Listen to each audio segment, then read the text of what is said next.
kajian sirah nabawiyahnya, kita masuk pada tahun yang kelima. Masuk pada tahun yang kelima Hijriah, 5 tahun Nabi SAW berada di kota Al-Madinah Al-Munawwarah. Pada tahun yang kelima terjadi sebuah kejadian yang dikenal dengan Ghazwah Bani Mustaliq. Ghazwah artinya peperangan yang diikuti oleh Nabi. Kalau peperangan itu Nabi ikut andil berarti disebut dengan Ghazwah. Bani Mustaliq nama satu kelompok, nama satu kaum. Nama satu kaum, satu kelompok disebut dengan Bani Mustaliq. Wa tusamma bi ghazwatil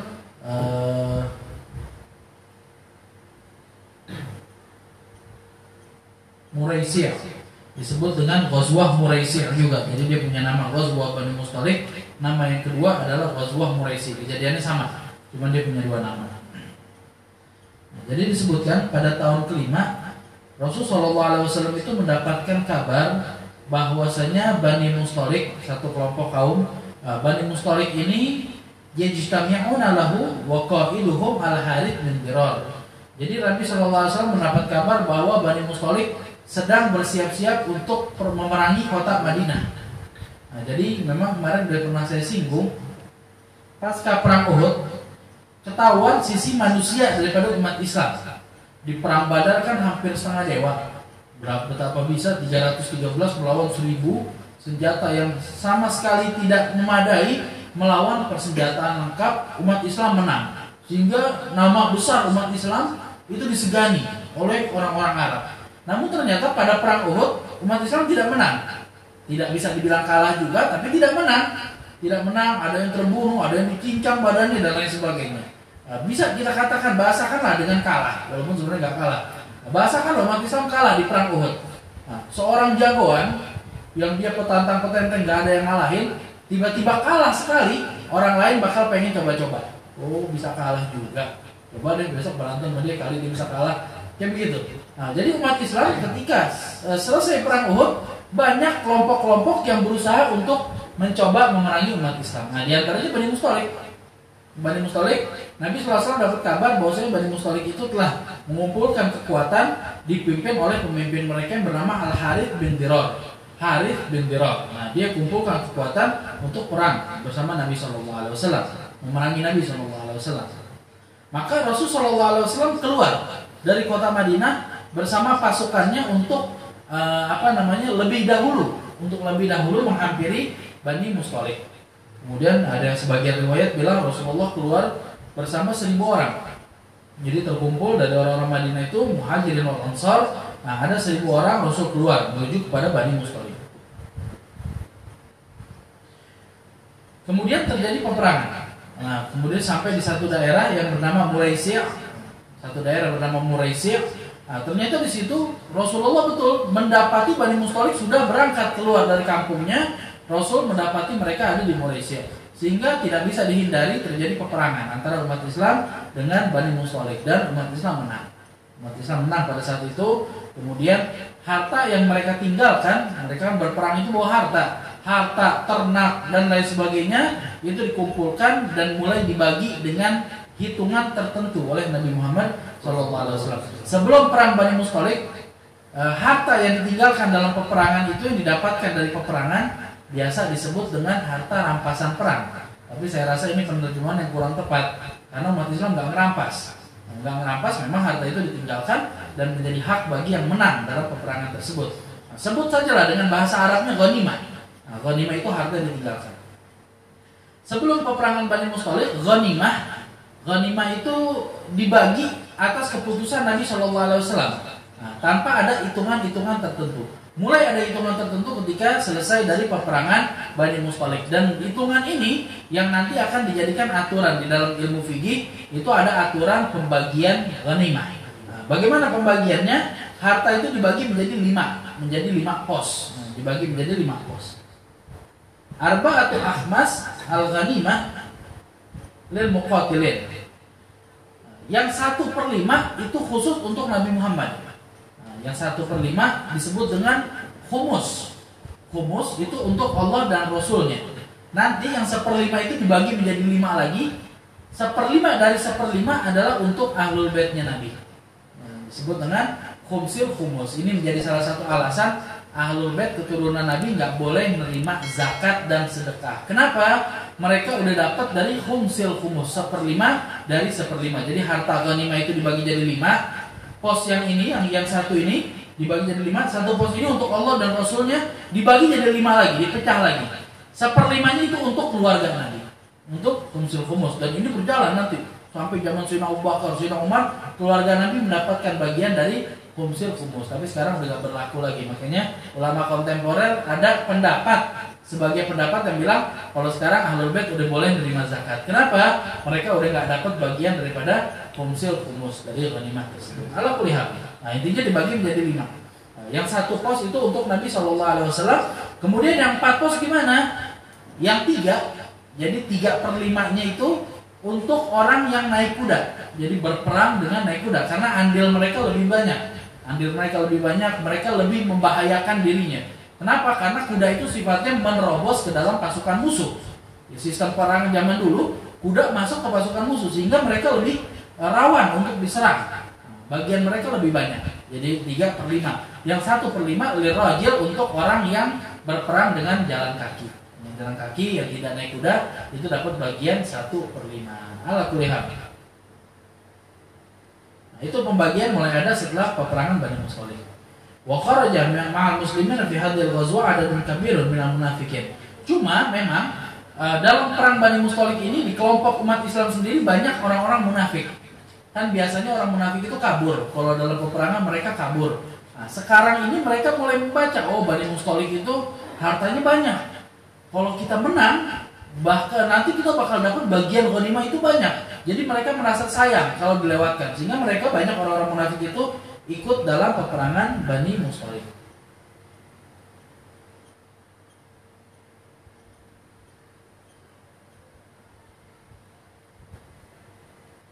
Kemudian ketika perjalanan pulang, mereka singgah di salah satu sumur. Nah, ketika singgah di salah satu sumur, ada 2 orang, yang satu adalah Jahjah bin Sa'ad al-Ghifari. Ada satu orang namanya Jahjah bin Sa'ad al-Ghifari. Jahjah ini budaknya Sayyidina Umar. Nah, Jahjah, dia orang dari Mekah, kemudian berhijrah. Kemudian ada orang dari Madinah, orang Ansor namanya Sinan bin Wabr al-Jahmi. Nah, Jahjah dan Sinan bertikai, mulai bertikai dengan ucapan sampai makin memanas, sampai mereka berantem. Nah, berantem 2 orang ini, yang satu orang Muhajirin, yang satu orang Ansor. Ketika berantem lupa ukhuwah Islamiyah, sehingga mulai timbul lagi fanatisme kelompoknya, fanatisme kaumnya. Nah, sehingga si Muhajirin itu ketika dipukul, dia teriak, ya Allah Muhajirin, hei orang-orang Muhajirin bantu saya. Muhajirin bangkit. Kemudian orang Ansor itu siapa? Si Sinan, dia teriak juga, dipanggil kaumnya, ya Allah Ansor, hei orang-orang Ansor bantu saya. Orang Ansor juga bangkit, sehingga terjadi ketegangan yang hampir memecah belah umat Islam. Saat itu Rasulullah SAW mendamaikan, tapi masih belum tuntas, masih terlihat mereka itu menyimpan kekesalan antara satu dengan yang lainnya. Nah, sehingga Rasulullah SAW diriwayatkan memerintahkan mereka, ayo, langsung jalan-jalan. Mereka buru-buru termopo-mopo berjalan, siapkan barang-barang, sampai nggak dikasih istirahat sama Nabi SAW. Jadi nggak dikasih istirahat. Tujuannya apa? Biar capek di jalan, sibuk, nggak sempat ngomongin kejadian tadi, berharap kejadian itu dilupakan begitu saja. Jadi Rasulullah menjaga ukhuwah Islamiyah di antara umat Islam. Nah, tadi yang lupa saya sampaikan, sebelum Rasul sampai berangkat ke Bani Mustaliq, Rasul itu ajak istrinya bernama Sayyidah Aisyah. Memang kebiasaan Nabi Muhammad, kalau beliau mau perjalanan jauh, beliau undi. Istrinya yang mana yang ikut sekarang? Nah, diundi, kebetulan keluar nama Sayyidah Aisyah, sehingga beliau Sayyidah Aisyah ditempatkan di satu sedekup ya namanya. Jadi kayak tenda gitu, ditaruh di atas unta. Kalau kita nonton film-film Cina zaman dulu, putri-putri itu naik di dalam tenda yang di atas unta itu. Nah, itu Sayyidah Aisyah ditempatkan di dalam tempat tersebut. Jadi ditutup, diangkat di atas unta.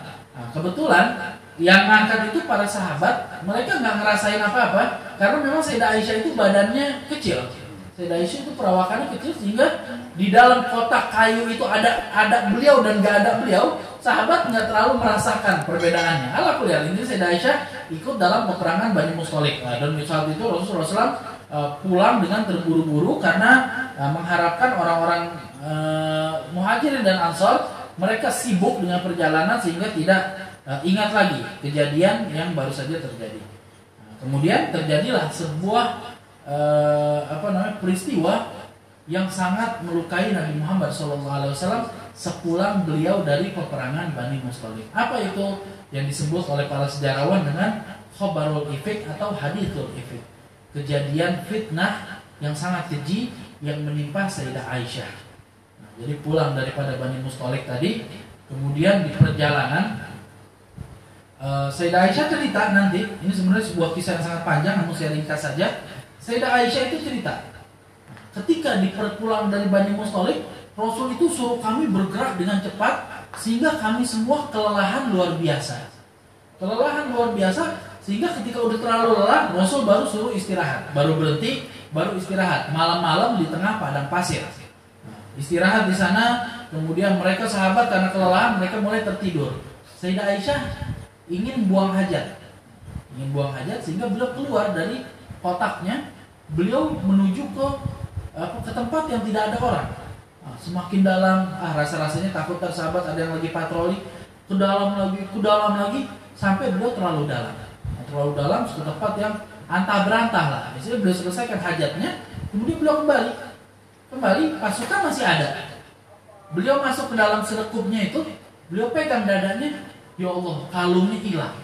Jadi Sayyidah Aisyah dipinjami kalung oleh kakaknya Sayyidah Asma, dipinjami kalung yang dari Yaman. Nah, itu dipakai oleh Sayyidah Aisyah, kalungnya hilang. Akhirnya Sayyidah Aisyah keluar lagi dari sedekupnya, dia cari lagi ke tempat yang tadi. La ilaha illallah. Masuk lagi ke dalam, gak ketemu tuh kalung. Cari, masuk lagi ke dalam sampai terlalu, akhirnya ketemu juga. Ketika ketemu kalung itu, Sayyidah Aisyah kembali ke tempatnya, pasukan sudah berangkat. Jadi memang kadang-kadang kan begitu. Kadang-kadang kita juga sama teman lagi naik kereta bareng, terus kereta udah mau jalan, dia pakai mau ke kamar mandi dulu, mau ke Indomaret dulu, deg-degan gue naik. Nah, ini yang terjadi. Sayyidah Aisyah ketika datang ternyata pasukan sudah berangkat. Sahabat kira Sayyidah Aisyah ada di dalam sedekup. Tadi kan Sayyidah Aisyah badannya kecil, sehingga sahabat angkat itu tanpa terasa, dikira Sayyidah Aisyah udah ada di dalam. Dan Sayyidah Aisyah itu nggak banyak ngomong dengan para sahabat. Jadi beliau memang diam aja. Sehingga para sahabat bilang, oh mungkin ada di dalam, diangkat, jalan pasukan tanpa mengira apa-apa. Nah, mereka berjalan, kemudian Sayyidah Aisyah selesai ketemu kalungnya, tadi menghabiskan waktu yang lama mencari, ketemu kalungnya, dia kembali, pasukan udah nggak ada. La ilaha illallah. Akhirnya Sayyidah Aisyah duduk sendiri di situ. Ini di tengah padang pasir. Kalau di jalan raya, ya kita tinggal lari aja ngejar pasukan. Tapi ini di tengah padang pasir. Kalau bukan orang yang bisa membaca bintang atau orang yang memang tahu, nggak bisa nyasar. Sehingga Sayyidah Aisyah nggak mau mencoba-coba mencari jalan, akhirnya malah menyulitkan. Sayyidah Aisyah berpikir nanti kalau para sahabat Nabi sadar saya nggak ada, pasti mereka akan balik ke tempat ini. Jadi lebih baik Sayyidah Aisyah berpikir untuk menunggu di tempat itu. Maka duduklah Sayyidah Aisyah di tempat itu menunggu ke ada orang yang menjemputnya. Namun berjalan waktu yang lama nggak ada yang jemput, mereka juga belum sadar karena tadi Nabi ingin membuat sahabat sibuk sehingga tidak memikirkan lagi apa yang terjadi. Kemudian saking capeknya Sayyidah Aisyah menunggu, ini kan lelah perjalanan. Sayyidah Aisyah saking capeknya beliau tertidur. Nah, ketika Sayyidah Aisyah tertidur di situ, tiba-tiba ada seorang sahabat yang memang ditempatkan di belakang. Saya udah pernah bilang juga, setiap pasukan pada zaman dahulu itu pasukan berangkat pasti ada satu orang tugasnya itu menyisir jalan yang dilewati oleh pasukan. Apa tujuannya? Khawatir ada pedang yang jatuh, ada belati yang jatuh, ada tempat minum yang tertinggal. Nah, jadi tugas orang yang di belakang ini menyisir barang-barang yang ketinggalan daripada pasukan untuk dibawa kembali ke tempat tujuan. Nah, kemudian yang ditugaskan waktu itu sebagai orang yang menyisir adalah seorang sahabat yang bernama Sofwan bin Mu'attal. Sofwan bin Mu'attal, dia datang, kemudian dia lihat seperti ada manusia yang tidur berbaring di atas pasir. Ketika Sofwan melihat, dia kenal Sayyidah Aisyah. Kenapa? Dulu sebelum turun ayat hijab, sebelum hijab itu diwajibkan, Sofwan pernah lihat wajahnya Sayyidah Aisyah. Nah, setelah itu kan hijab sudah diwajibkan, sehingga melihat la ilaha illallah. Dia cuma berkata inna lillahi wa inna ilaihi rajiun. Istirja. Dia inna lillahi wa inna ilaihi rajiun. Ini istrinya Rasulullah di tempat begini tidur sendirian. Sehingga Sofwan mengulang-ulang kalimat inna lillahi. Jadi dia nggak bangun Aisyah, nggak begitu. Diulang lagi inna lillahi wa inna ilaihi. Berharap Aisyah terbangun. Dengan suara Sofwan. Dia ulang-ulang lagi. Betul saja Sayyidah Aisyah terbangun. Begitu lihat ada Sofwan, dia langsung ambil hijabnya, dia tutup wajah. Sayyidah Aisyah menutup wajahnya. Maka Sofwan memalingkan wajah ke arah yang lain sambil tarik untanya. Untanya itu ditundukkan. Biar Sayyidah Aisyah naik, dia nggak melihat demi menjaga kehormatan istrinya Rasul Shallallahu Alaihi Wasallam. Kemudian mulai berjalan. Pasukan itu Sofwan dengan Sayyidah Aisyah berjalan, dan sepanjang jalan kata Sayyidah Aisyah, saya nggak ngomong walaupun satu huruf. Dan Sofwan tidak ngomong kecuali hanya innalillahi wa inna ilaihi. Terus tiap kali innalillahi wa inna. Kayak merasa heran kok bisa. Tapi dia nggak tanya. Dia nggak tanya kok bisa ketinggalan, nggak bertanya. Dia menjaga kehormatan istrinya Nabi Shallallahu Alaihi Wasallam. Dan Sayyidah Aisyah juga tidak mengabarkan apa-apa. Nah, sehingga Sofwan berjalan dengan cepat sampai bisa menyusul pasukan. Kebetulan pasukan itu berkemah di satu tempat yang mungkin udah dekat dengan kota Madinah. Nah, mereka buat kemah di sana. Kemudian mereka lihat kok seperti ada yang datang. Rasulullah sudah menaruh kecurigaan.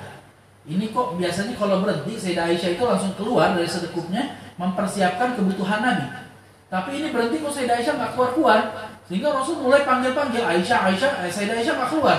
Sehingga Rasul perintahkan coba buka hordengnya. Ketika dibuka kirainya ternyata di dalamnya kosong. La ilaha illallah. Mulai bingung ini Rasulullah. Sayyidah Aisyah kemana? Apa diculik dan sebagainya. Kemudian di tengah kebingungan, Sofwan datang menenteng seekor unta. Di atas untanya itu ada Sayyidah Aisyah. Nah, datang, kemudian Sofwan masuk ke dalam pasukan. Sayyidah Aisyah juga masuk. Nah, berjalan mereka pulang ke kota Madinah. Nah, kemudian ada orang-orang yang memang di hatinya itu ada penyakit. Kemudian yang paling pertama mencetuskan adalah Abdullah bin Ubay bin Salul. Selalu dia Ra'isul Munafikin, ketua orang-orang munafik. Orang munafik itu kan gak beriman. Dia cuma beriman belaga aja karena takut disingkirkan oleh kaumnya. Belaga beriman tapi hatinya kufur. Nah, ini orang-orang munafik. Abdullah bin Ubay bin Salul melihat kejadian itu, dia ambil kesempatan. Dia bilang, waduh, laki sama perempuan. Yang laki masih muda, gagah, ganteng. Yang perempuan masih muda, cakep. Berdua-duaan di tempat sepi. Apa yang dia bikin ya? Kalau dia berzina juga nggak ada yang tahu.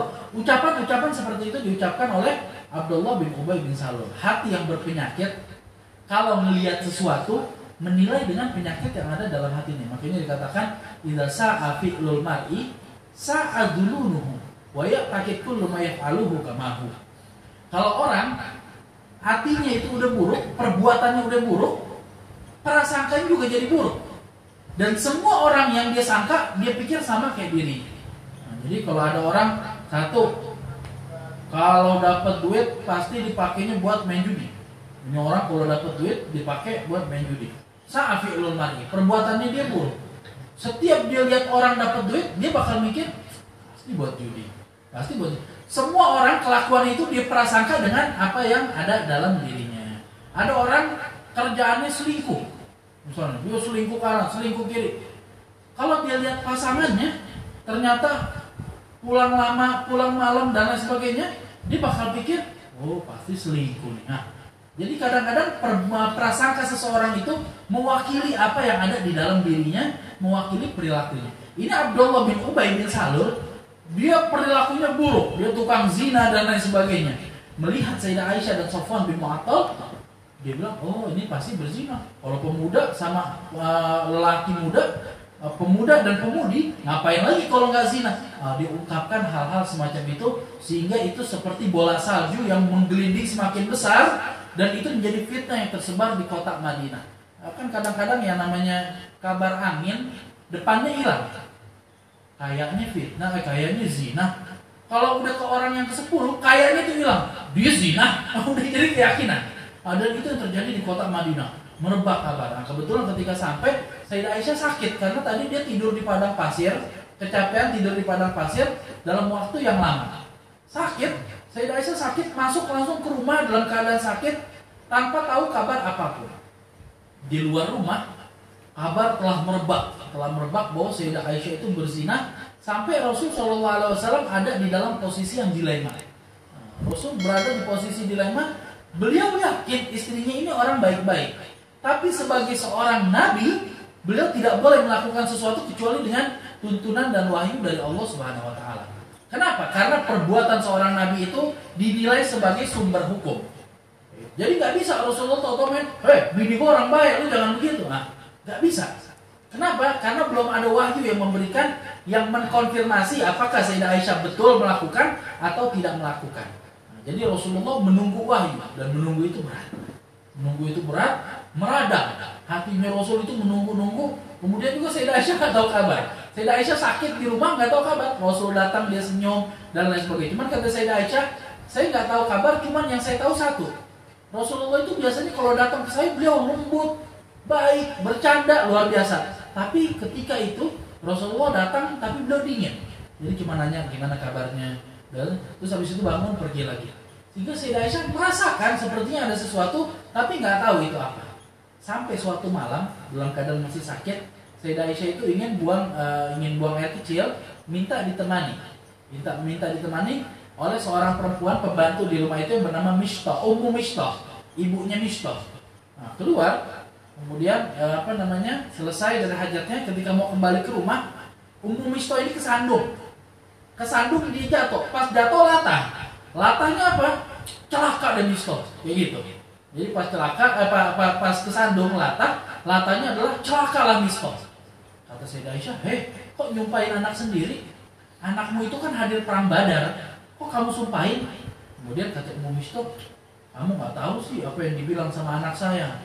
Emang anakmu bilang apa? Cerita Ummu Mistah, di kota Madinah ini telah menyebar sebuah kabar fitnah bahwa Aisyah istrinya Nabi itu berzina dengan Sofwan bin Mu'attal. Kemudian di antara orang beriman yang ikut-ikutan menyebarkan hoax ini adalah satu Mistah dari mana? Ini anaknya nih punya andil dalam menyebarkan hoax tersebut. Kemudian Hasan bin Thabit, penyairnya Nabi itu juga punya andil. Kemudian ada seorang perempuan lagi. Nah, 3 orang beriman ini ikut andil dalam menyebarkan kabar fitnah tersebut. Sampai Rasulullah itu diriwayatkan beliau meradang. Sayyidah Aisyah udah sakit jadi makin sakit lagi, makin parah. Besoknya Sayyidah Aisyah bilang ke Rasulullah, ya Rasulullah, saya tidak melakukan apa yang difitnahkan dan lain sebagainya. Tapi Rasulullah masih belum tenang. Tapi kemudian kata Sayyidah Aisyah, pulangkan aja saya ke rumah orang tua saya. Maka diantarkan oleh Rasul ke rumahnya Sayyidina Abu Bakar As-Siddiq, dipulangkan. Nah, dalam keadaan fitnah yang semakin merebak tanpa ada jawaban, Rasul itu sampai diriwayatkan panggil para sahabat. Panggil Sayyidina Umar, wahai Umar, gimana pendapat kamu? Kata Sayyidina Umar, ya Rasulullah. Kemudian panggil juga sahabat sahabat Usamah bin Zaid. Usamah bin Zaid juga dipanggil. Mereka bilang, ya Rasulullah, Aisyah itu istrimu, dan kami gak pernah mendengar dari keluargamu kecuali yang baik-baik saja. Pasti Allah akan membela dirinya. Ini hanya kabar fitnah. Tapi Rasul belum tenang. Rasul panggil Sayyidina Ali. Sayyidina Ali itu orang yang kalau kita mau gambarkan, orang yang cerdas dan orang yang suka bercanda. Itu sifatnya Sayyidina Ali. Jadi Sayyidina Ali itu badannya agak gemuk dan tidak tinggi.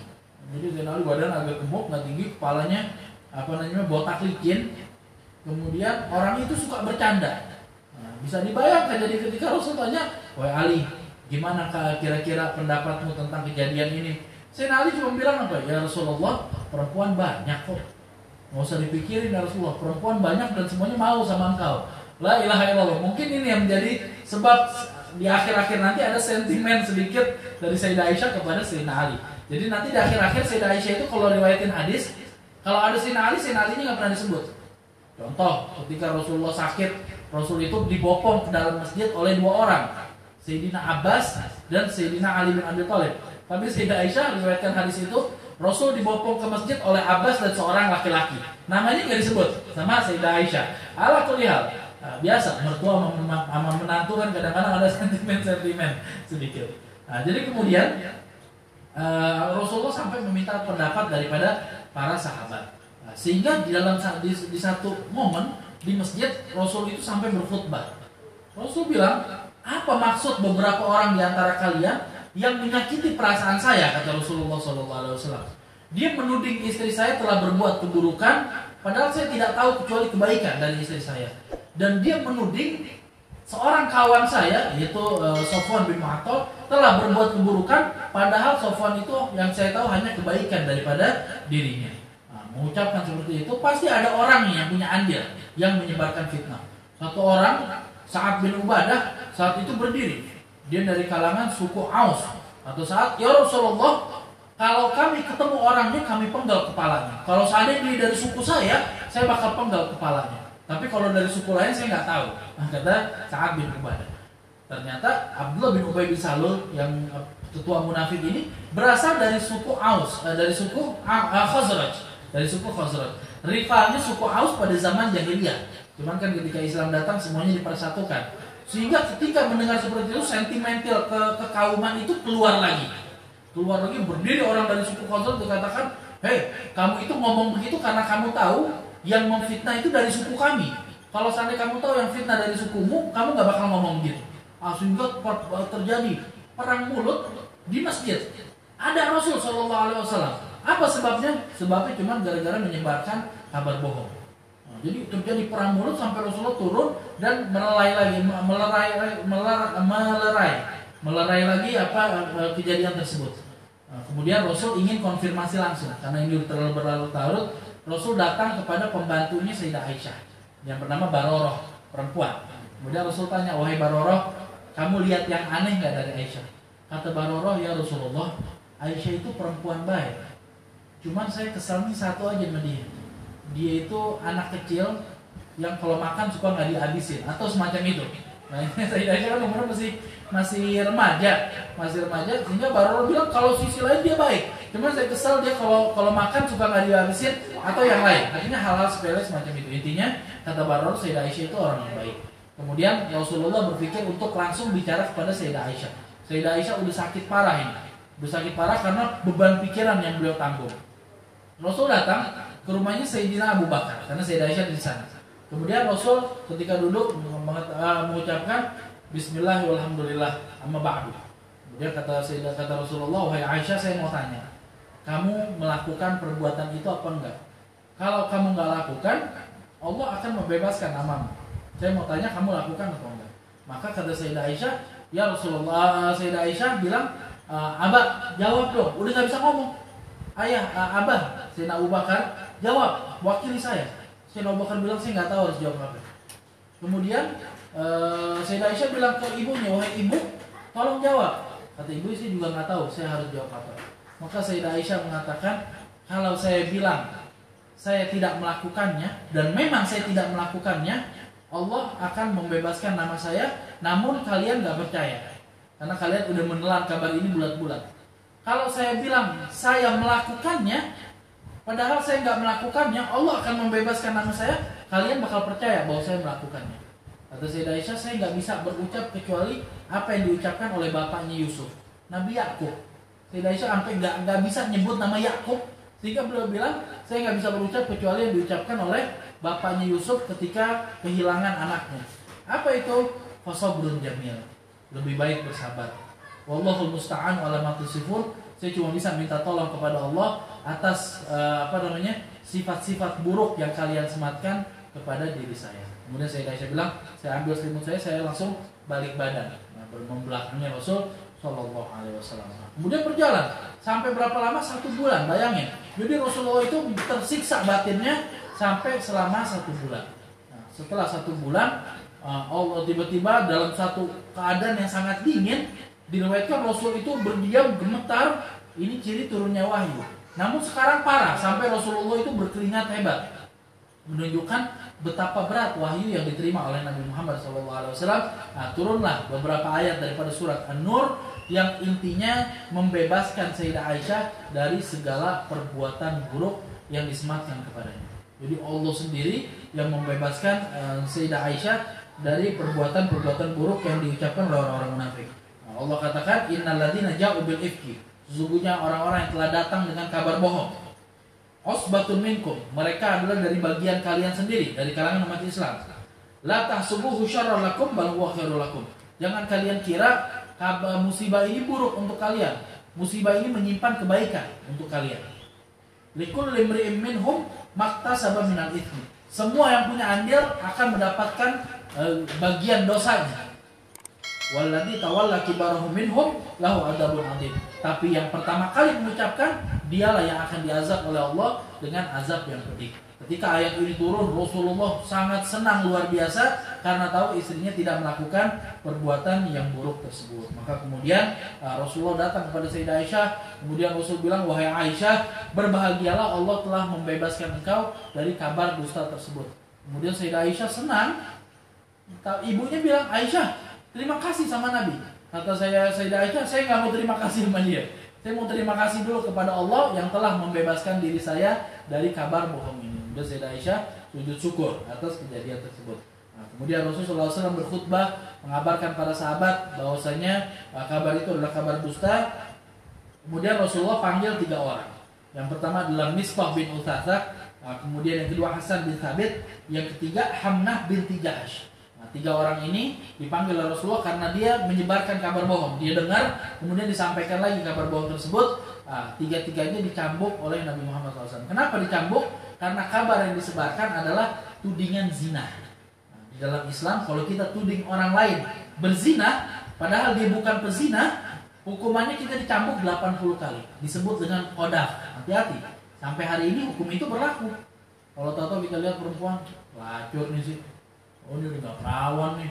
Oh, ini udah pernah zina nih. Omongan semacam itu jangan kira kita nggak ada hukumnya. Itu di akhirat punggung kita tinggal kumpulin aja. Setiap satu omongan itu dicambuk 80 kali. Nah, jadi 3 sahabat ini dicambuk oleh Nabi Muhammad SAW sebanyak 80 kali. Yang pertama kali menyebarkan fitnah Abdullah bin Ubay bin Salul malah nggak diapa-apain. Kenapa? Karena ketika diinterogasi dia bilang, wallahi demi Allah saya nggak mengucapkan kalimat itu. Dia nggak beriman, dia cuma ngomong aja biar selamat.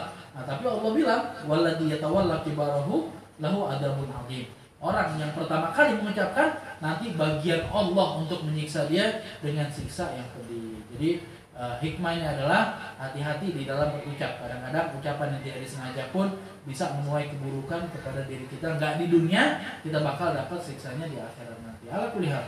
Nah, itu sedikit tentang Ghazwah Bani Mustalik dan kejadian haditsul ifk yang dialami oleh Sayyidah Aisyah. Mudah-mudahan sedikit ada manfaatnya. Lebih kurangnya saya mohon maaf. Wassalamualaikum warahmatullahi wabarakatuh.